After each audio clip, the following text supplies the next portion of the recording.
Hello student, कैसे हैं आप। मैं सोनू सर। आज हम लोग पढ़ेंगे कोलाइड का अनुप्रयोग, कैसे कोलाइड का हम लोग यूज करते हैं। तो कोलाइड का बहुत सारा यूज है। ये लास्ट टॉपिक है इस चैप्टर का, सरफेस केमिस्ट्री का ये आखिरी टॉपिक है कि कोलाइड्स का अनुप्रयोग। तो कोलाइड का अनुप्रयोग बहुत सारे क्षेत्रों में होता है, जैसे पानी को शुद्ध करने में होता है, दवाई में होता है, भोजन में होता है, ठीक है, और भी बहुत सारा इसका यूज है। तो आज हम लोग देखेंगे बड़े बड़े जैसे चिमनी में क्या होता है कि हानिकारक गैस निकलता है, उसको रोकने में होता है, बहुत सारा यूज है। तो हम लोग एक एक करके पढ़ेंगे आज, ठीक है, कि कोलाइड का अनुप्रयोग। और ये आखिरी टॉपिक है इस चैप्टर का, आखिरी क्लास आज है इस चैप्टर का। तो चलिए हम लोग पहला देखते हैं, धुएं का विद्युत अवक्षेपण। धुएं का विद्युत अवक्षेपण। धुएं का विद्युत अवक्षेपण। ये धुएं का विद्युत अवक्षेपण में क्या होगा सर कि यह जो किसी चिमनी से जो धुआं निकलता है उसमें जो हानिकारक गैस होता है उसको ये विद्युत अपघट्ट के माध्यम से, अवक्षेपण के माध्यम से उसको क्या किया जाता है, एब्जॉर्ब कर लिया जाता है। और वह पेंदा में क्या हो जाता है, हानिकारक पदार्थ जो है बैठ जाता है और जो गैस है वह बाहर निकल जाता है। इसमें देखें कि धुआं जो होता है, धुआं कार्बन, धुआं कार्बन आर्सेनिक यौगिक, आर्सेनिक यौगिक, धुआं कार्बन आर्सेनिक यौगिक, धूल, ईटीसी, ईटीसी मतलब हो गया इत्यादि। धुआं कार्बन आर्सेनिक यौगिक, धूल इत्यादि ठोस कणों का, ठोस कणों का हवा में कोलाइडी विलयन है। हवा में कोलाइडी विलयन है। हवा में कोलाइडी विलयन है मतलब ये सब कण जो है हवा में क्या होता है, मिला होता है। या धुआं जो निकलता है चिमनी से, चिमनी समझ रहे, जैसे ईटा का भट्टा है तो वहाँ जो एक लंबा सा टावर जैसा होता है उसी को चिमनी कहा जाता है। उससे जो हानिकारक धुआं निकलता है उसमें कार्बन आर्सेनिक का यौगिक, धूल, ये सब रहता है जो ठोस कण हवा में क्या होता है, कोलाइडी अवस्था में हवा में मिला रहता है 10 पार्ट की, ठीक है। अब कहता है कि चिमनी के बाहर,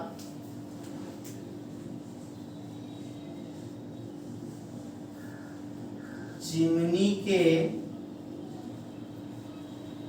बाहर आने से पहले, आने से पहले, पहले धुएं को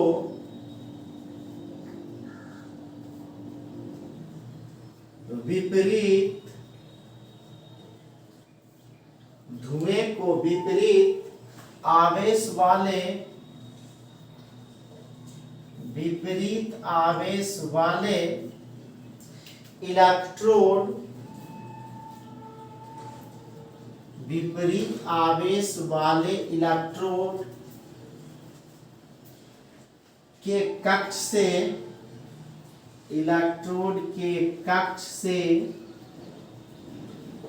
गुजारा जाता है। विपरीत आवेश वाले इलेक्ट्रोड के कक्ष से गुजारा जाता है जहां धुआं, धुआं अधिशोषित हो जाता है। कहने का मतलब ये सब जो है वहां क्या हो जाता है, एब्जॉर्ब हो जाता है, जमा हो जाता है। तो कहता है कि अब धुआं अवशोषित, धुआं अवशोषित कक्ष से गुजारा जाता है जहां धुआं अवशोषित होकर सतह पर, अवशोषित होकर सतह पर बैठ जाता है, सतह पर बैठ जाता है। ठीक है, इस अवक्षेप को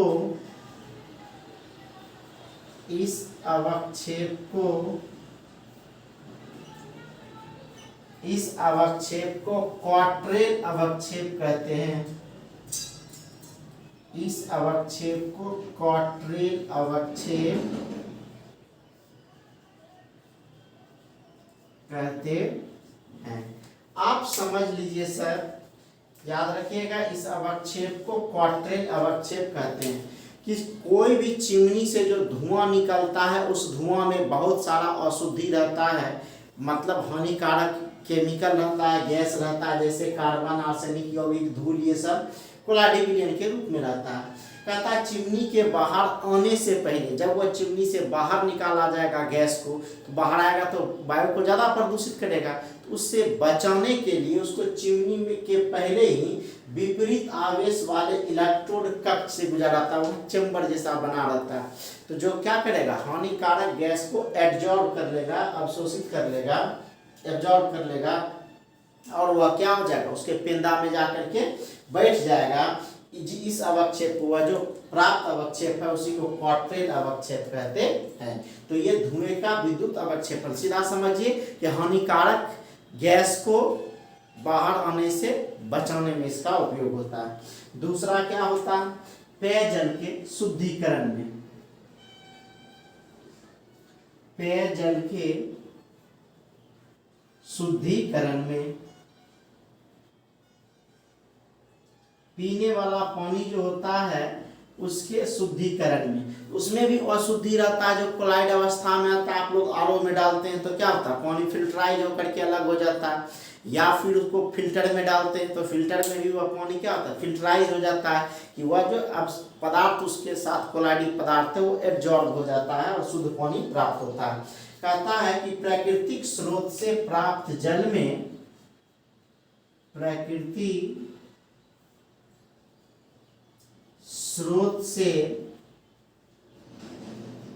प्राप्त जल में, प्राकृतिक स्रोत से प्राप्त जल में प्रायः अशुद्धियां, प्रायः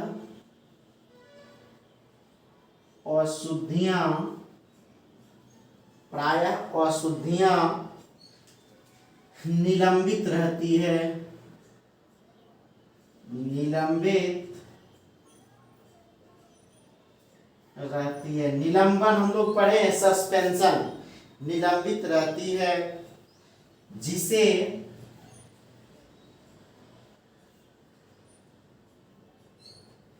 अस्कंदित, जिसे अस्कंदित करने के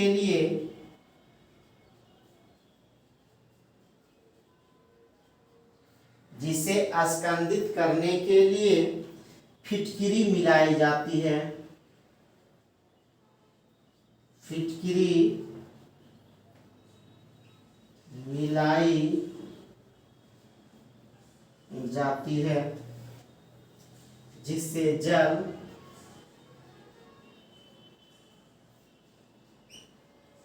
पीने योग्य हो जाता है,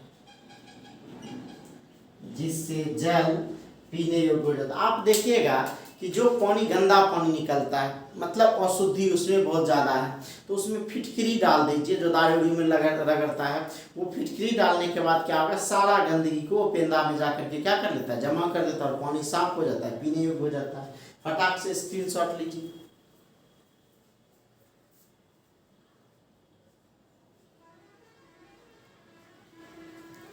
अब इसके बाद हम लोग देखेंगे इसका उपयोग औषधि में भी होता है, अलग अलग तरह के दवाई में।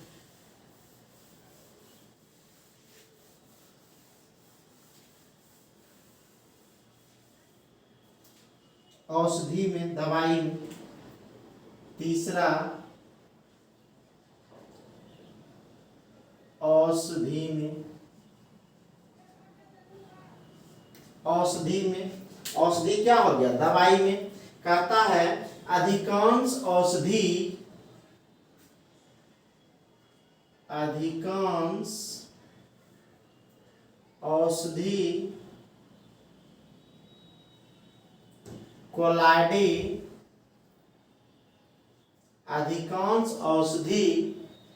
कोलाइडी प्रकृति का होता है। अधिकांश औषधि जो है यह कोलाइडी प्रकृति का होता है, कोलाइडी नेचर का होता है। अधिकांश औषधि कोलाइडी प्रकृति का होता है। जैसे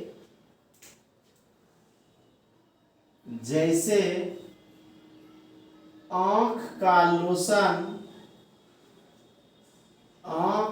लोशन मतलब आँख में जो दरने वाला दवाई है, आँख का लोशन ऑरिजिनॉल,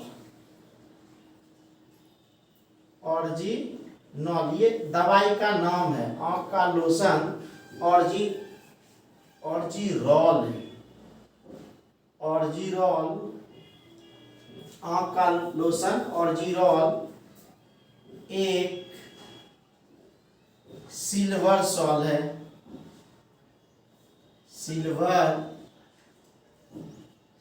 है, इसी तरह बहुत सारा एग्जाम्पल है इसका।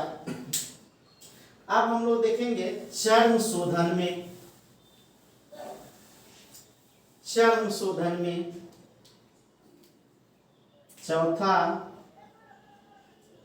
चर्म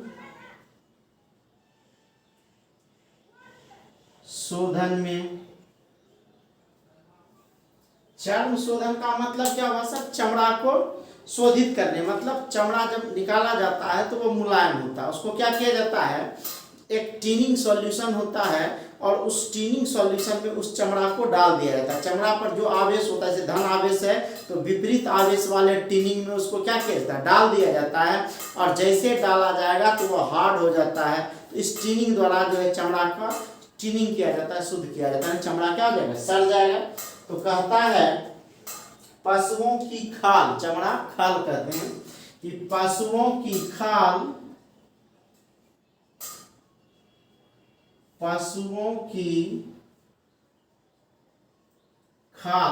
मतलब चमड़ा, पशुओं की खाल कोलाइडी प्रकृति का होता है। पशुओं की खाल कोलाइडी प्रकृति का होता है। पशुओं की खाल कोलाइडी प्रकृति का होता है।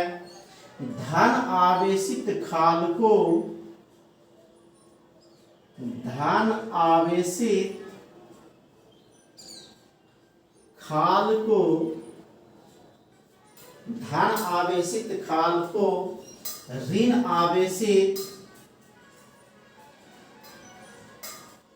ऋण आवेशित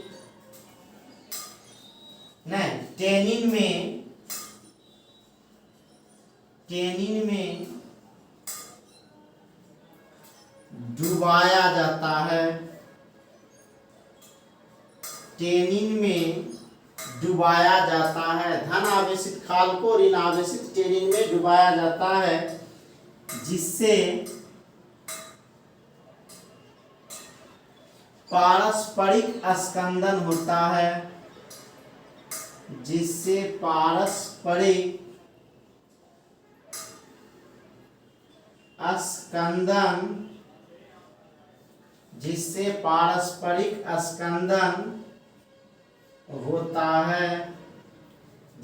पारस्परिक स्कंदन होता है।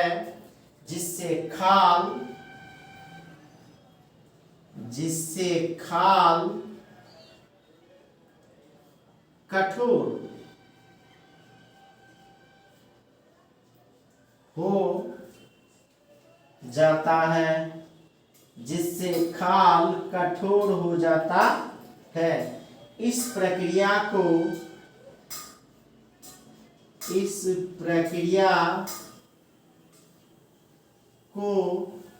चर्म शोधन कहते हैं। चर्म शोधन कहते हैं। इस प्रक्रिया को चर्म शोधन कहते हैं। अब कहता है कि टैनिन के बदला जो है क्रोमियम लवण का भी उपयोग किया जाता है। टैनिन के बदले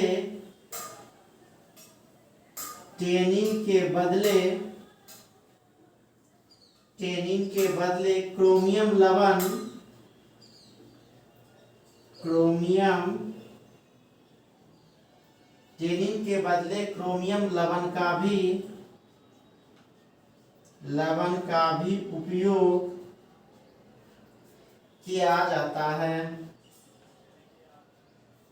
उपयोग किया जाता है। तो कहता है टैनिन के बदले क्रोमियम लवण का उपयोग किया जाता है। ठीक है। इसके अलावा भी एक छोटा सा चीज है, साबुन एवं अपमार्जक के शोधन में।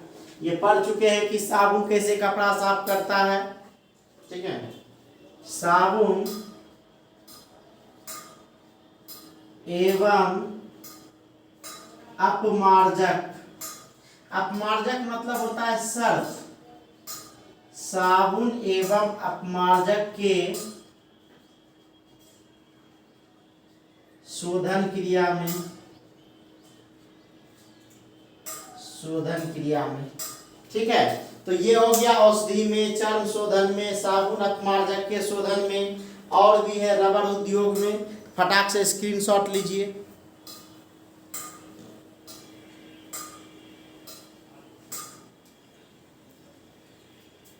हो गया। तो हम बोले कि अधिकांश औषधि में इसका उपयोग होता है। कोलाइड्स का चमड़ा के शोधन में होता है। टैनिन में क्रोमियम लवण, टैनिन के बदले क्रोमियम लवण का भी यूज कर सकते हैं। साबुन अपमार्जक के क्रियाविधि में होता है। इसके अलावा रबर उद्योग में होता है। इसका औद्योगिक उत्पादन भी है। तो हम लोग एक दो और देख लेते हैं।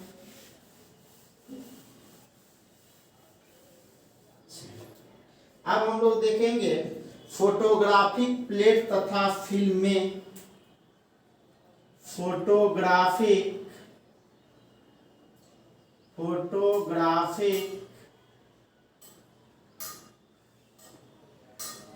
प्लेट तथा फिल्म में। फोटोग्राफिक प्लेट तथा फिल्म में। तो कहता है कि जिलेटिन में संवेदी प्रकाश, जिलेटिन में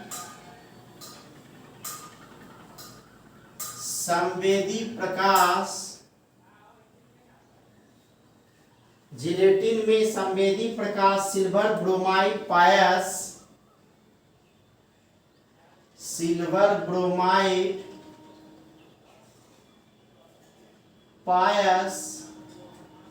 आप एक्सरा जो करवाने जाते हैं तो उसको यही में फिक्सर इसको बोलते हैं, उसमें डाल करके जो इसको क्या किया जाता है, फिर चित्र को अस्थाई किया जाता है। आप देखे होंगे कि भींगा रहता है न, अगर डायरेक्ट खींच करके दे दे, निगेटिव होता है उसका, वो देखते हैं बड़ा सा, अगर डायरेक्ट दे देगा तो क्या होगा, डार्क हो जाएगा। उसको फिक्सर में फिक्स करके तब निकाला जाता है। तो कहता है सिल्वर ब्रोमाइड पायस का ग्लास प्लेट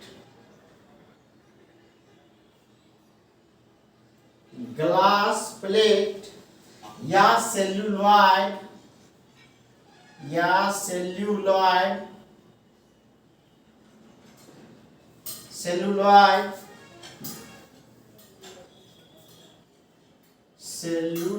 लिख दी। सेल्यूलॉइड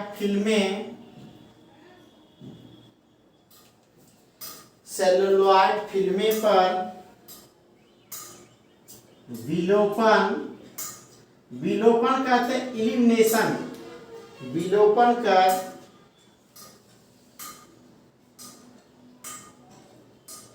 फोटोग्राफिक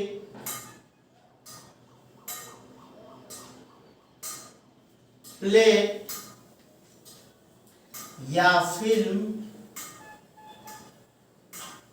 बनाई जाती है।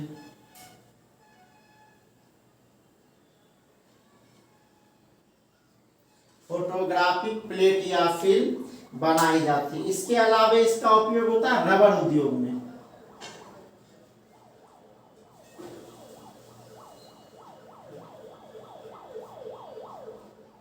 रबर उद्योग में, तो रबर उद्योग में क्या होता है सर, दूध जो निकलता है रबर के पेड़ से उसको लेटेक्स कहा जाता है। ठीक है, वह दूध को क्या किया जाता है, प्रोसेसिंग किया जाता है, कोलाइडी अवस्था में जो है इसको बदला जाता है विपरीत आवेश वाले कोलाइड से। तो यह रबर का दूध जो होता है उसको लेटेक्स कहते हैं। तो हम लोग क्या देखेंगे,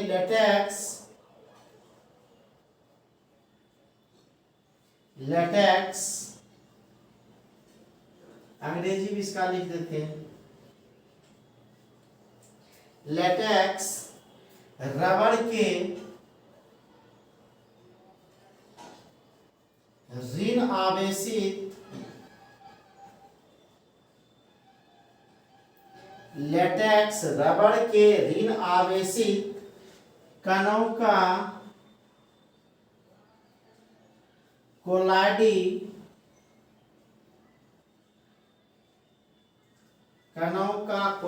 विलयन है,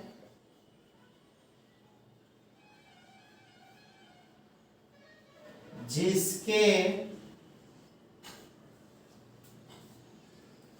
स्कंदन से रबर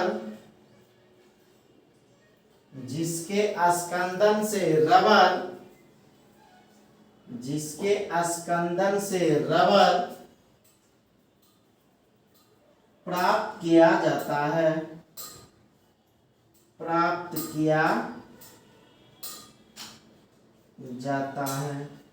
जिसके स्कंदन से रबर प्राप्त किया जाता है। लास्ट इसमें एक और है, औद्योगिक उत्पाद। औद्योगिक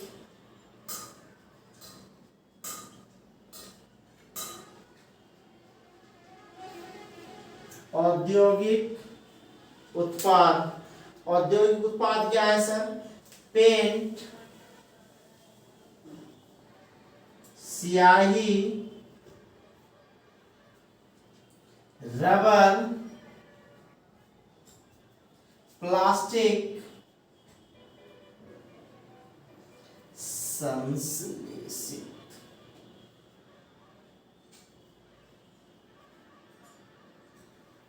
संश्लेषित प्लास्टिक,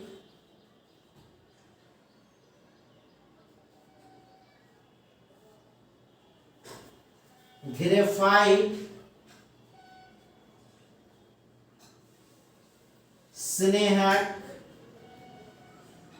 स्नेहक सर मोबिल को कहते हैं। पेट्रोल डीजल मोबिल जो डाला जाता है गाड़ी में, मोबिल, उसी मोबिल को कहा जाता है स्नेहक। लिख देते हैं ब्रैकेट में मोबिल। ठीक है, मोबिल, सीमेंट, ETC कोलाइडी विलयन